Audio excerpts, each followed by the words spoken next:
guys, and welcome back to the Cruel Corner. We're here once again in this wonderful ranty corner for all things Formula E. So, first of all, I'd just like to apologise if the camera quality's not quite there, the video footage. I've got a funny feeling those are blurred behind me, and I'm not 100% sure why that's happening. Unfortunately, I knocked my camera the other day, and it totally just screwed all my settings up, and I had to reset it all, and I can't quite remember where the settings were at, so I'm trialing and erroring it, as you can see, and hopefully next time around I can get it a bit better. So anyway, this is, of course, the Saudi Arabian round 1 of 2 here at Saudi Arabia, at Diriyah, of course, for the Formula E. And yeah, there's been a lot happening in this race, hasn't there? Thankfully, it was a great race in terms of lack of safety cars. We just had that sort of half lap with one when Costa went off at the turn 1. But all in all, it was a great race, some great charges through the field once again. And an uninterrupted race means that the order really sorts itself out properly, doesn't it? The pecking order is adjusted fully because, yeah, you've had no interruptions, no disruptions, no lucky catching back up to the back of the field, etc. So it's a very focused race, and the people at the front are at the front, and the ones that are at the back are at the back. So yeah, let's see how the drivers got on then, shall we? So if you've never seen this series before, I award the drivers out of a maximum of 10 points based on their race weekend's performance, and I go all the way down to 0 if they have a particularly bad one. Look out for bonus points though. They're sometimes on offer for some drivers that do something extra special during a race, and on the very rare occasion I do award minus points to those drivers that do something extra special, but for all the wrong reasons. So before we kick things off with the race winner, let's have a look at the Cruel Room scoreboard going into this race. It's on the screen now for you to take a look at. All much of a muchness. Those were what was awarded last time out. But of course, as the championship progresses, then we get to see what's going on, who looks like they're going to be title contenders for the Cruel Corner Championship, the first ever for Formula E, of course. And yes, see who's down languishing at the bottom. So, let's kick things off then with the race winner. It is, of course, Pascal Wehrlein in the Porsche. What a cracking drive by Pascal there. Very, very happy to see him take another victory in Formula E, his second ever. I'm sure he's crossed the road in first place like 6,000 times already, but Formula E always have this way of penalising Porsche and Wehrlein over the past couple of years, so yeah, all a bit bollocks, isn't it? But yeah, he takes the win on merit. Can't take it away from him now. Game, set and match, it's sealed.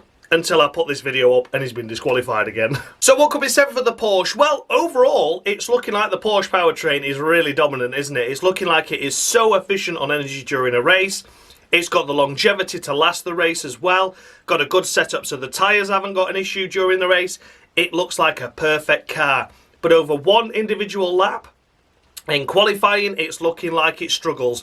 Not got any problems getting out of the heats because, of course, they can do several laps in there. But when it comes to the head-to-heads, they always seem to lose out and don't get a strong qualifying position there. So, qualifying needs to be adjusted. Certainly looking like that Porsche is strong over a race, but not over a single lap. If they get the single lap pace sorted out, then my God, we're in for a treat with that Porsche because it looks unbeatable. I mean, he won the race after starting 9th, so imagine what he can do from pole. It's going to be like a Jake Dennis dominant that we saw at Mexico. So, for Pascal Wehrlein, I mean, there wasn't really much to say other than a fantastic job. Once again, Porsche putting in a fantastic strategy with the attack zones as well, going through the attack mode. For the times that he went, he entered a 3 minute, then a 1 minute, didn't he? Or is it 1 minute and 3, I think it was. Either way, though, absolutely perfect. He timed it well. The team timed it well. It gained good places, especially on the likes of Jake, who, of course, not taken any attack mode. Then when he took his, he went through. He overtook Ticktum that way as well, overtook Rene Rast that way. So a lot of it was once again down to the fantastic Porsche strategy, but Wehrlein putting himself in that opportunity to be within that attack mode window, so that then when they pitted and they pulled off into the attack mode, he went straight through, no problems at all. And with Saudi Arabia, such a difficult circuit to overtake, even with attack mode behind, they couldn't get through on him. He pulled an impressive mood on Sam Bird for the lead as well, of course. Let's not forget that. He got it a little bit wrong for the first time around, didn't he? Regrouped himself for another couple of laps and then attacked again and got it spot on. Pascal Wehrlein, it has to be 10 points, doesn't it? Has to be a perfect 10 for that performance. Absolutely cracking effort. It was a really good race, really good race. Came under pressure from Dennis at the end there, but I think Dennis sort of chose wisely in like he'd only go for a definite confirmed, this is on move. He never went for a half-hearted attempt, so that was good to see from Jake Dennis. But yeah, overall for Pascal Wehrlein's race, cracking job, and it's a full 10 points to him. As mentioned, of course, finishing in second place, it is Jake Dennis in the Andretti car, the Avalanche Andretti, that was what I was looking for. And what could be said for his race? Again, it's a Porsche powertrain in that bad boy as well, so the Porsche powertrain seems to have the same issue in the Avalanche Andretti as it does in the Porsche factory team as well. Over a single lap, didn't look good at all in Saudi Arabia, but when it came to strategy, using the attack modes well, timing them to perfection, once again they got that nailed on, sorted, job done, overtook so many cars doing that, as did Wehrlein, and then picked off the cars that he needed to pick off, making some good moves. I think he overtook Buemi for position on merit, didn't it, as well as Sam Bird, so he had a great strategy there. Got some good overtakes in, and once again, these two drivers at the front of the field. I know we're only on round 2, and I have not yet seen round 3 either, so I'm not sure what's going to happen there, but at the minute, this could really be the Wehrlein and Dennis affair this season, couldn't it? It could be those two boys going hammer and tongs for the championship title. 1 point separating them, of course, going into the next round, because Jake Dennis has that fastest lap point over Pascal Wehrlein. But yeah, Jake Dennis from P11 up to P2. Putting Wehrlein under pressure once again. A really solid effort. Well done, Jake Dennis, for that. Overall, I am going to award him, this is going to be slightly harsh here, but I am going to award him 9.5. And people are thinking, why aren't you giving him a perfect 10? Well, I gave him 11 at Mexico. That was based on a good qualifying and a storming, dominant victory. If he'd have had a better qualifying, then he could have been in. If he'd have been ahead of Wehrlein, I'm convinced that he qualified ahead of Wehrlein for this race, he would have no doubt finished ahead of him and won it again. So, of course, we seem to be seeing that little bit of an issue there with the Porsche over a single lap, but he was out-qualified by Wehrlein. In similar technology, they could be real rivals this season, so I'm just knocking half a point off for that. Just a little bit disappointed in qualifying. He did a good qualifying in Mexico. It'd be nice to see it here in Saudi. But overall, a cracking drive, an amazing recovery. P2 from P11. Fantastic effort at a circuit that's difficult to overtake. Once again, Andretti getting the strategy spot on with the attack modes. And Jake driving a great race, picking his battles well. Fantastic effort. 9.5 on the Crawl Room. And in third place, it's Sam Bird. I'm so happy for Sam Bird. Didn't score a single podium last season. Had all the bad luck in Mexico 2 weeks ago. Yet here he is, finishing on the podium. After starting in... I think he started P3, didn't he? He did start P3. And ended up finishing P3 after briefly taking the lead as well. So he had potential there to win it, but the efficiency of the Jaguar, it was a little bit down on percentage compared to the two Porsche Power Run teams, of course, of Porsche with Wehrlein and Porsche engine, I've said engine, the Porsche battery power, of course, in Jake Dennis's car as well, just so much more efficient. And when they came knocking, he put up defence, but at the same time he knew sometimes it was better to not pick your fights. He had much more percentage than Buemi down in P4, so knew that once he'd slipped to P3, it was pretty much safe, providing he just drove a steady race, and that he did. Congratulations, Sam Bird. So happy for him. And yeah, it's going to be a perfect 10 on the board for him this weekend. I'm so happy. I know I scored him a little bit harshly in Mexico, considering none of it was his fault. It was just a lack of running all in all. Car broke down on him. But here he fully deserves a perfect 10. P3 in that Jaguar, finishing P3, led some laps, did some good overtakes to get into the lead as well. And again, drove a really smart race, and I don't think anyone could really hold back up those Porsches today. So, cracking effort, Sam Bird. So glad to see you back on the podium. Nice to see a smiling face on the podium. It's like a weight's been lifted off his shoulders, like after a podiumless season last season. And like Evans was going for the title then as well. It's like, oh God, could it be a Ricciardo situation? And he's proved the doubters wrong, because Evans had a tough race here and Bird scored the podium. So well done, Sam Bird. I'm chuffed for you. 10 points to you. Then we come to Sebastian Buemi, in the end finishing P4 after a storming pole position lap time. A cracking effort. Well done to him for that. So chuffed to see him back on pole. His first since New York 2019, I believe it was.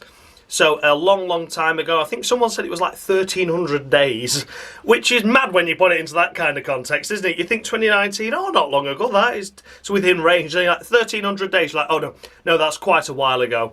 So yeah, Sebastian Buemi enjoying a pole position with the Envision car. Cracking effort there. Again, a little bit like Sam Bird, you know. He initially had the lead. Sam Bird got past him. Again, picking his battles, you know, energy-wise. And again, nothing wrong with the attack modes there. It was just the pace of the other cars. And then suffering towards the end a lot more with percentage left in the battery compared to the top three ahead. So just had a steady P4 finish from there. It would have been nice to see Sebastian Buemi on the podium, but I think he'll take P4 after a solid pole position. I mean, everyone thinks pole, I'm going to win. Oh, at least I'm going to be on the podium. So a little bit of a, oh, I wish I'd have finished on the podium, took home some champagne and a trophy, but P4 more than respectable in a car that looks like it's, again, it looks like it's good, but not fantastic. Has he slipped down the bit? I think overall, Sebastian did a cracking job, and let's see what he does in the next round. Hopefully, it can deliver a good qualifying performance there and a podium finish there as well. So fingers crossed for him for next round. P4 this time round, cracking effort, and it's 9 points on the cruel corner to him. Then we come to Rene Rast in the first of the Neon McLarens. Overall, I think Rast had a great race this weekend, to be fair. Overall, you know, he was getting shown up by Jake Dennis totally was shown up, didn't he, in Mexico. He got out-qualified by Jake, but in the end he outraced him. So that's got to go towards something. And here he is securing a top 5 finish like Jake did in the first round. So some good points for McLaren. They were looking strong at the start and then tumbled away, didn't they? They just faded away. Rene Rast had a difficult start. Of course, he was pushed off the road by Mitch Evans into turn 18, even though that's the start, so technically it's turn 1, but it's not, it's turn 18. Pushed wide there, but thankfully didn't actually lose any places, but did cause the kerfuffle with the two Mahindras and Costa, which we'll get to in a moment, of course. But for Rene Rast's race, he initially was behind Jake, but then Jake went for the attack mode at a really funny time. Must have been a team strategy there to let Rene through if he was faster. Take Jake for attack mode, it slips in behind him. But in the end, Rene Rast finishing P5. Great effort. You know, was on the back of Buemi towards the end there. Had Nick Cassidy right up his arse end as well. There was contact over the line, wasn't there, between Nick Cassidy and Rene Rast, but thankfully no damage. Just coming around that final corner, you just saw a glimpse of an Envision car going sideways as he was about to try and overtake Rene Rast at the line, but yeah, all in all, a great race by Rene Rast. And for that reason, it's going to be 8 points on the cruel room to him. Nice to see him deliver a good result after a poor Mexico by his standards. A couple of shunts in that weekend as well, wasn't there? So he didn't have luck going his way at all round 1. But here he is, top 5 finish, equaling Jake's best performance of the season and, of course, the team's best performance. And hopefully they can build on that for round 3. Then, as mentioned, finishing behind, of course, Rene Rast, just is Nick Cassidy in the other Envision car. A great job by Nick Cassidy, it must be said. And not a great qualifying, though, was outshone firmly by Buemi with that pole position lap time. Nick Cassidy down in 10th, I believe it was. So just into the fringes of the battles, but didn't do anything to prove it. Didn't do anything to get through any further than eliminated in the first one. And yeah, overall for Nick Cassidy, a tough session in that respect, but then made up for it more than enough in the race itself. Great strategy again with attack modes, getting through cars there. Overtook Jake Hughes on merit as well. So, you know, that turn 18 was providing some good excitement there. Getting up the inside of the cars there, and if not, turn 19, if someone went for attack mode, nipped through there. Apart from that, it was fairly stale in terms of where you could get past cars and drivers, so picked his opportunities well, and here he is finishing P6, just a couple of positions behind Buemi, and another double point score for Envision will help their tally no end in the team's championship. 4th and 6th is a good haul of points there. So yeah, well done to Nick Cassidy. And overall, I've decided I'm going to award him 8 points. 8 points on the cruel room. Might seem a little bit generous by 1 point, perhaps, considering the qualifying deficit between Buemi and himself. But, you know, in the end, they sort of finished in the middle, fair to middling. You know, Buemi went for an attacking strategy to try and stay up there. Cassidy went for an attacking strategy to try and get up there. One didn't work out, the other one did work out, and sort of met in the middle. So, overall, I think a point less than his teammates fair, because at the end of the day, the points come in the races, although they don't technically do that because you get 2 points for pole here. So yeah, in that respect, maybe a little bit generous by a point there towards Nick Cassidy. But I think he does deserve some good solid points on the cruel corner, and so he is getting 8. There we go. The final word has been spoken. 8 points on the cruel corner to Nick Cassidy. Then we come to Jean-Eric Vergne in the DS Penske. Oh, P7. It's a shame, isn't it? What's going on with this Penske? You know, it's got a DS powertrain underneath it. You know, 2 top-class drivers, and here they are just scraping a few points once again. It was only 1 point in Mexico. Here it is 6 points, but it's hardly setting the world on fire, is it, with the quality drivers that you've got? I know we're used to seeing them at the back of the grid like we were so often last year, beaten by Neo last year. That's how bad the Dragon team was. But here they are now back as DS Penske. Scoring points seems like, yeah, a great step forward for them considering where they were last year, but considering the powertrain that they've got, the drivers that they've got, I expected so much more. So very disappointed to see Vergne there, but it was a fighting effort by Jean-Eric, no doubt about that. Getting himself some solid points on the board at last. He didn't score, of course, in Mexico, so he did all he could with the car he had, is what I'm going to say there. I think the car is letting those drivers down immensely at the moment. So it is going to be a fighting 8 points to Jean-Eric Vergne. If I've scored Nick Cassidy that, I certainly deserve to score Jean-Eric Vergne that, because I think he's doing all he can with the equipment he's got at the moment. Hopefully they can find some pace somewhere, but at the moment they're not looking like great title rivals. I know Formula E's erratic and everything can change, and you know the last few seasons have been really bizarre with drivers coming to the forefront after a couple of bad races for another driver, but this season's looking a bit like it could be a Porsche powertrain dominance up front. Not quite dominance, you know, we've seen the other drivers have difficulties, but they're going to have the fair share of the victories, the podiums. And I think it's going to be hard for the likes of DS Penske at the moment to even get there, judging by where they are at the moment. But anything can happen. And for now, 8 points to Jean-Eric Vergne on the cruel corner. Then we come to Jake Hughes in the second of the Neon McLarens. Again, a double points finish for him, a bit like the Envision team this weekend, of course. So, yeah, good in that respect for points, but down in P8 after starting P2. Great qualifying by Jake there, but unfortunately didn't work out in those attack zones, did it? He went for one, he lost a place. He went for the other one, lost 2 places. So that was 3 gone. So that's second down to 5th already. Then you had the likes of Jake Dennis, Pascal Wehrlein slipping their way through no matter how. Whether you were attack moding or not, they were coming through the field anyway. And then lost out to Vergne towards the end there due to battery percentage. He did lose out to Mitch Evans as well, of course, but Mitch had a 5-second time penalty which tumbled him down the order a couple of positions. So, in theory, Jake crossed the line 9th but finished 8th. It's okay, you know, he's a rookie driver. This is the thing, you've got to think he's a rookie, but he has really asserted himself in this championship already with a P3 qualifying, a P2 qualifying, a P5 finish and a P8 finish. It's strong for a rookie, it really is, but when you start P2, you kind of hope for a little bit more than just P8, don't you, in the end?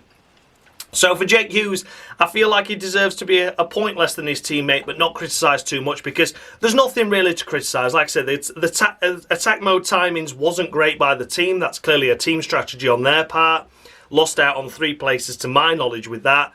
And then you had the fast charging through of Dennis, Wehrlein, and then just lost out to the end there with the battery overuse, you know, not as much in the tank to Vergne, and Vergne slipped through. So, you know, that's a little bit of inexperience creeping through when you've got someone that's completed nearly every Formula E race ever and another driver, of course, just in his second. It's understandable. So, yeah, a solid 7 is going to be awarded to Jake Hughes there. I think he did great overall. Then we come to Andre Lotterer, and what could be said for him, really? Oh, not great, is it? You know, he's not looking as good as his teammate Jake Dennis, it must be said. But he does pick up a couple of points, so you've got to give him some kind of credit for that, haven't you? Pole qualifying again by him, down in 15th, I think he were. So 15th up to 9th. He was 10th on the road, elevated another position as a result of Evans' penalty. Yeah, overall, okay, but not fantastic. It's difficult to judge him, so I scored him in the middle of the road 5. I think he made great progress to get himself into those points, and that has to be commended, certainly. You know, from outside the positions of points, quite a long way, and then getting up into the points is a good effort at a circuit that's difficult to overtake. But when your teammate's fighting for victory for the second race weekend running and you've only just scraped a couple of points, difficult, isn't it? A little bit difficult. So yeah, middle of the road 5 to Andre Lotterer. And last of the point scorers is, of course, Mitch Evans, finishing and crossing the road in P8, but had a 5-second time penalty for his unfortunate shenanigans at the turn 1, which was turn 18 at the start of the race, where he pushed Rene Rast off the road.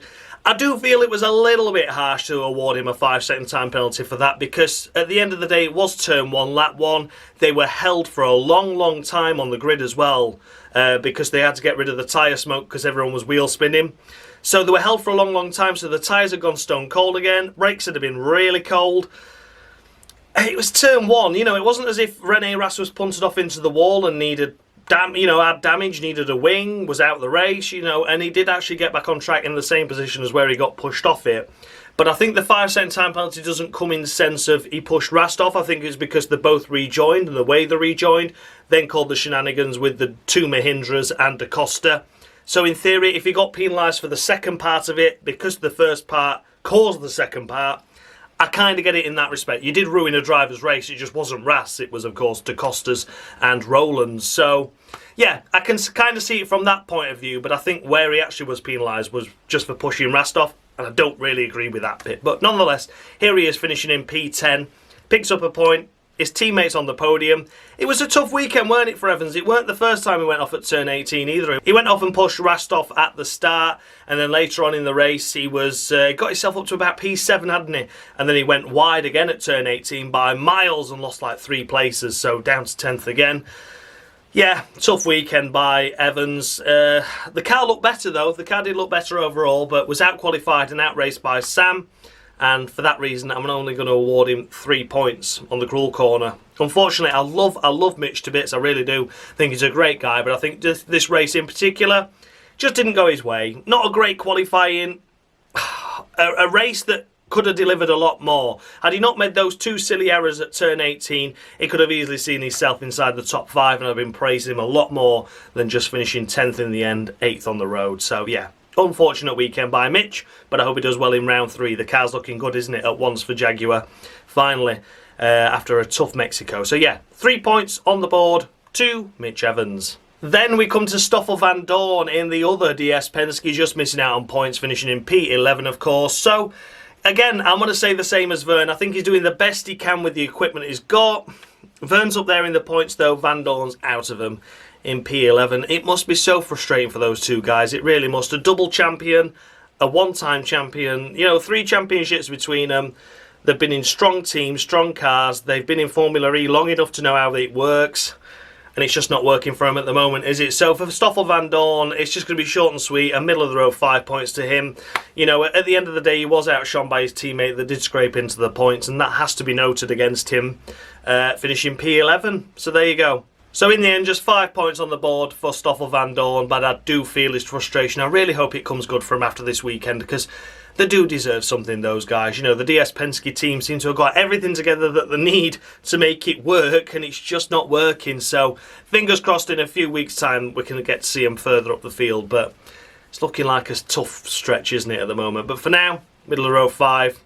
To Vandoorne. Then we come to Norman Nato in the Nissan. That was nearly a rhyme, that wasn't it? Norman Nato Nissan, like a tongue twister. Finishing in P12 outside the points, and it was a very lonely race by his standards. Out in the eliminators, didn't even get into the head-to-heads. Down in 16th, 17th, somewhere down there, wasn't he? It was quite difficult, really, for him. But here he is finishing P12, which is commendable, Not bad at all, that, really. His teammate stuffed it into the wall and took his wing off, so it'd have been interesting to see on an even playing field where they would have ended up together. But for Norman Nato, again, middle of the road, 5 points to him.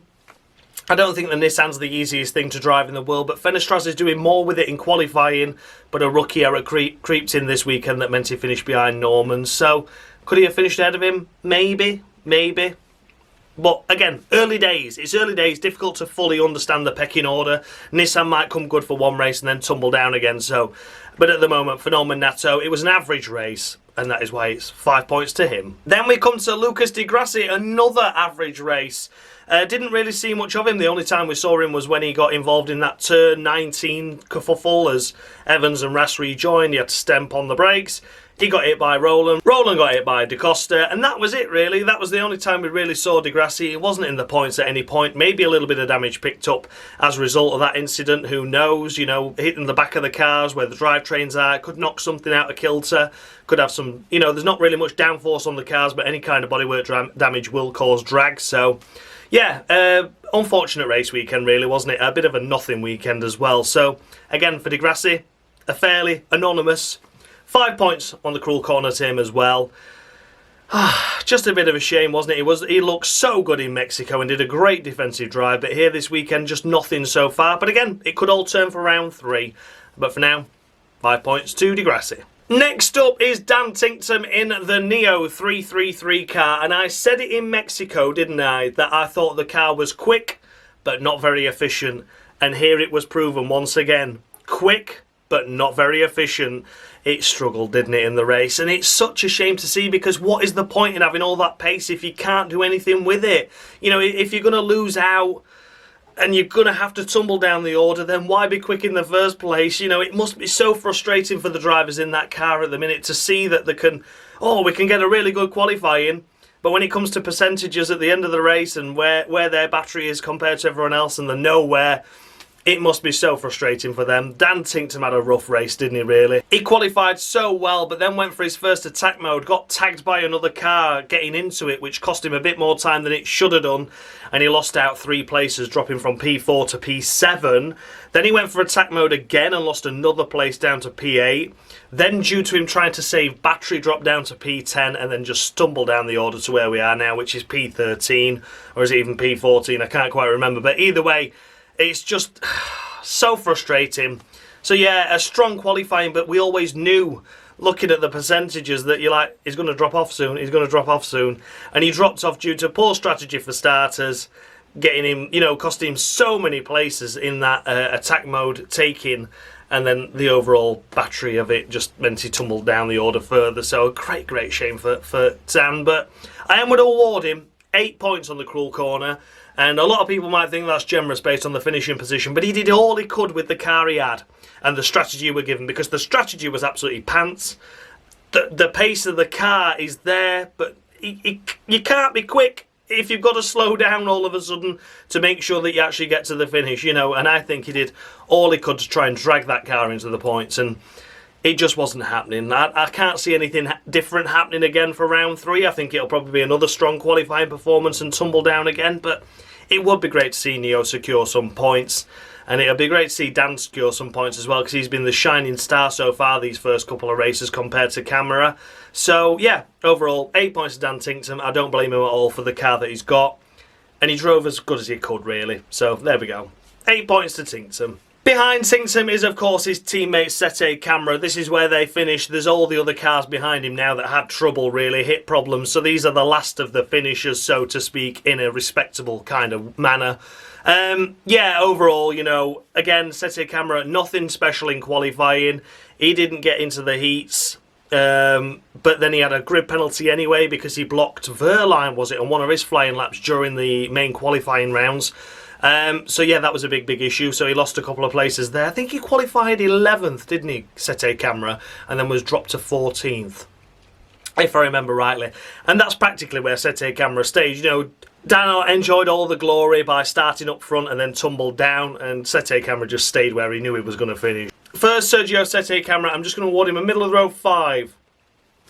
Might seem a little bit harsh, but I am just basing it, of course, on the qualifying performance and blocking in qualifying. A silly error, a silly needless thing to do. Cost him a couple of places that he didn't need to lose. You know, he could have fought a little bit closer to the points while he had the battery power and while he wasn't saving, you know. Made it a more of an entertaining race for Neo. And maybe if he was further up the field, he could have bunched the pack up more. So when Ticktum had to ultimately fall down the field, he wasn't really going to lose out on points. You know, he could have maybe secured 10th for the team. You know, you got to think of that kind of strategy as well in this game. Could you hold other drivers up so that when Dan does have to slow down and save power, there's a massive gap for him to be able to do that? you know, he wasn't there to play the wingman at all, was he? So, yeah, unfortunately for Sette Camara, it is just a middle-of-the-road 5 to him. But again, I appreciate how difficult the car is at the moment. Then we come to Van Der Linde in the App Cupra, replacing Robin Freins after his wrist injury, of course, in Mexico. Once again, we wish Robin Freins all the best. And I think when I was describing the Neos there as finishing last of the cars that didn't have any trouble, I think I did Van Der Linde a massive injustice there with that, so I apologise to him for that now, because he drove fantastically this weekend. His first ever time in a single-seater car, and it's a Formula E car with new regulations, Generation 3, the fastest they've ever been, the hardest they've ever been to drive. And he has come into a circuit that is ridiculously quick, blind bends, and he's done a stunning job in that car, in that App Cupra that we know is at the back of the grid anyway. It was a massive struggler at Mexico. It struggled here as well. But Van Der Linde, a cracking effort. Well done. Well done. I was watching him with so much interest so far. In the practice session, FP1 didn't go well for him, did he? He had a lot of time in the pits that he could have been out on track, had a battery issue. FP2, of course, it was okay there. I think in FP2, after FP2, it was only approximately 7/10 away from Muller, and that is respectable. Massively respectable. I know the cars are pig to drive as well. The Apps car's probably going to be one of the hardest to drive. Probably going to be one of the hardest in terms of saving energy as well. So a cracking job to Van Der Linde. Honestly, I think he drove really well. One of my drives of the day, I would say. Yeah, it was a little bit anonymous. We didn't see much of him during the race, but would we see much of the App Cupra anyway? At this moment in time, I don't think we would. And I just want to say a massive congrats to him. I thought he drove really well. He didn't crash it, and Muller did in practice, you know. He could have had a little bit more track time there in FP1, but didn't due to a battery issue. He made no mistakes. He had no crashes. He didn't cause any problems in qualifying. He did his own thing. In fact, if anything, in the FP2 session that I was watching, there were loads of drivers holding him up. You know, he could have had a more representative lap time as well, I think. So I thought he did cracking. He came over that line. Cracking effort. Fantastic stuff. So yeah, for Van Der Linde, it's going to be 7.5 to him. That, of course, will be added to Robin Freins' end score when he does return. It wasn't really Freins' fault that he broke his wrist. So yes, Van Der Linde's score of 7.5 will be added to Robin Freins' total come the end of the season, but it will be in a different colour on the scoreboard, so you remember that it was Van Der Linde's performance that got him those points. So yeah, congratulations Van Der Linde, one of my drivers of the day so far. Hope he becomes my driver of the weekend as well, with one more round to go. At least one more round to go for him anyway. Cracking effort. 7.5 on the cruel corner. Now we hit the cars that had difficulties, and we come to Sacha Fenestraz in the second of the Nissans. His race all came undone when he went for attack zone, went far too quick through it, slid into the wall on the dusty part of the track, which is where attack mode is anyway, and slid into the wall, took his front wing off and had to pit immediately. So he was out of kilter and finished best of the rest, really, which is the best that had accidents. He finished ahead of those. Nothing special really, but a rookie. Let's not forget that. It's only his third ever race in Formula E, his second ever in Gen 2, like Jake Hughes. You know, it's his second ever time in these new cars. So for Sacha Fenestraz, it's 3 points on the cruel corner to him. I think more experienced drivers have made more mistakes this weekend. And Sacha Fenestraz, yeah, he does deserve punishing by a few points for a silly error like that. But he doesn't deserve absolutely throttling and saying he was useless and he doesn't deserve to be on the grid. Rookie errors happen. You know, this is the thing. And it's better to get him out of the way early season. The car doesn't look like it's going to be a really great car anyway, you know. But that doesn't excuse the fact that he did cause damage to the car. And he could have had a much better race without that incident. But overall, Sacha Fenestraz, 3 points on the cruel corner. Fair play to him for that. Yeah, rookie error. They happen.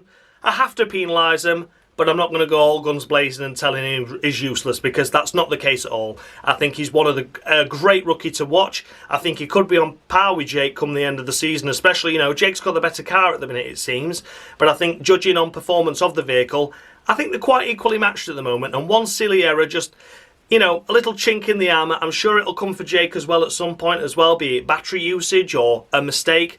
It's going to happen at some point. So for now, 3 points on the board to Sacha Fenestraz. Then we come to Antonio Felix da Costa, and what could be said for his race? I've scored him a middle-of-the-road 5, effectively treat him like a retirement, to be honest, even though he did cross the line.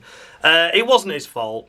it was a bunching up at the start. Yes, he shouldn't have been down there in that difficult position to start with, which is why I've penalised him some points.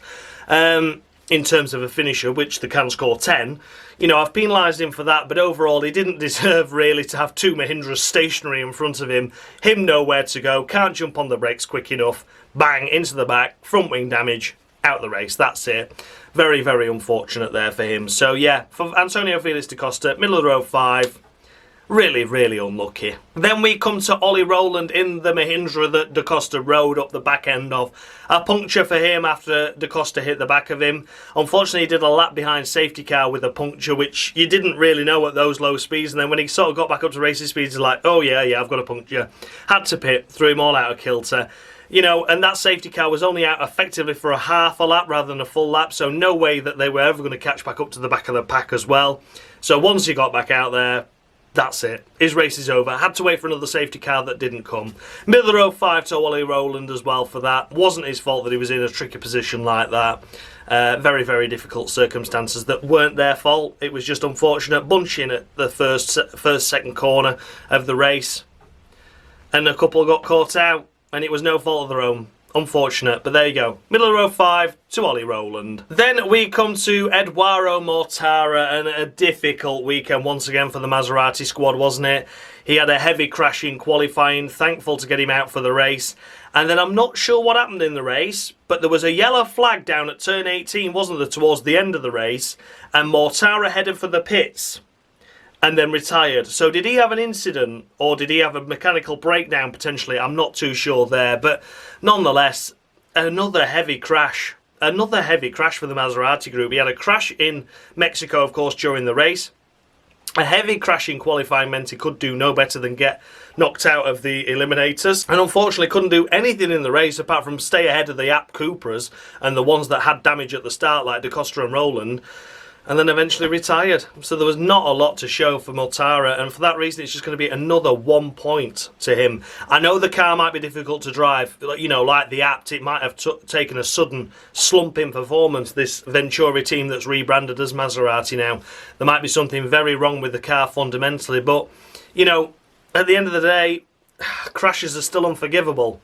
Driver errors are driver errors. If the car's undrivable, then you have to drive slower, unfortunately. That's the fact of life, isn't it? You know, it's just one of those things. So Mortara's such a difficult start to the year, and I can't see it getting any better for him, to be honest. I think he must be heavily frustrated, but the amount of accidents he's had and collisions, it's unforgivable. That's a lot of damage already in 2 rounds, and they've got the rest of the season to go. They've got a budget cap like they have for Formula 1. They have a restriction on parts overall, so they're short on parts. These cars are literally in a container that go flying and shipping around the world all season long, and you don't see them again. So you know, to be that low on parts already is not a great look, is it? So yeah, unfortunately, it's just 1 point to Edoardo Mortara, and I wish him all the best because he's come so close to championships, hasn't he? He's had so much bad luck, but here he is, unfortunately, in a difficult car to drive, and I think frustration's getting the better of him, stuffing it into the wall a couple of times. It's not what you need. 1 point to Mortara. Then we come to Nico Muller in the second of the App Cupras, and again, what could be said for him? He had a crash in practice, not great, not what you need in a car that's difficult to drive already. Just keep it on the road. It doesn't matter what session it is, practice, qualifying, race. Just keep it going, keep circulating. You know, you don't want to be picking up silly damage. You don't want to be ruining your parts bill. You don't want to be damaging parts that you can ill afford to damage. You just need to keep out there, keep going. And Nico Muller, in some respects, was shown up by Van Der Linde this weekend. You know, Van Der Linde, not one mistake all weekend. Cracking effort, did all he could, finished ahead of some cars there that had fallen into difficulty, admittedly. But he didn't fall into difficulty, and that's why he got ahead of him. Nico Muller retired from the race in the end as a result of probably a breakdown or maybe some collision with the wall we didn't see. Again, there was yellow flags and he headed to the pits. But it could have been a mechanical issue, so I don't want to put that on him to say it was definitely an accident, like I don't want to do for Mortara either. But it's strange circumstances. It could have just been a slow car that caused a yellow. But nonetheless, Nico Muller, just 2 points on the cruel corner to him. You know, difficult. Difficult overall. And of course, the retirements as well, let's not forget, the retirements score a maximum of 5. So 2 effectively would be 4 if you finish the race, if that makes sense. That's how I work it. But yeah, for Nico Muller, just 2 points on the cruel corner. And then last but by no means least, the driver that didn't even start the race is Maxi Gunther. And why didn't he start the race? Because his Maserati had a heavy crash in qualifying as well. He was the first one to stuff it into the wall. Unfortunately, he had more damage than Mortara's car, which meant he couldn't even start the race. So, I mean, what could I do other than a big fat 0? It's 0 for Maxi Gunther. And again, Maserati do not need this. They don't need the drivers shunting it in qualifying to the point where they can't even start the bloody race. If it's a pig to drive, it's a pig to drive. But how do you get it better? You get as much track time in as possible. You try and figure out the issues. Stuffing it in the wall just costs you track time, costs him a race. You know, if that had been a wild race and only 10 cars had finished, he could have been the 10th car. You know, you've got to think of it like that. You've got to take the points where you can, and stuffing a car into the wall in qualifying when you know you're realistically not going to get through into the head-to-heads anyway. Is it really worth throwing it all away? You know, I don't know, but I'm not a racing driver, am I? I know they always go balls to the wall and get the best lap possible in. I totally respect that, but there's got to be an air of caution. If you're saying that this car is so difficult to drive, then surely there's a point where you think, that's not worth this going flat, or it's not worth this, me doing this. It's not worth me not braking here. I may as well do it, you know, but there you go. Like I say, I'm not a racing driver, but in the end, crashing in qualifying, couldn't start the race. Big fat 0. So there we have it then, guys. Those were the runners and riders of the Diriyah E-Prix round number 1 here. Round number 2, of course, the episode comes tomorrow. Let me know your thoughts and feedback down below. Did I score any drivers too high, any too low? The scoreboard is on the screen now for you to take a look at. Thanks as always to Dan of Danny B, formerly Mushy Gaming, for providing me with this scoreboard at such short notice as well. Thank you so much, buddy, for all your efforts. I genuinely do appreciate it. And yeah, without him, this series will be more pointless than it already is, because I can't keep a track of scores. So thanks so much for watching, guys. I'll see you all again tomorrow, 5 PM, for round number 2. The scoreboard for that one is coming, of course. Look out for that. See how that race goes. And yeah, thanks as always for watching. And as always, much love.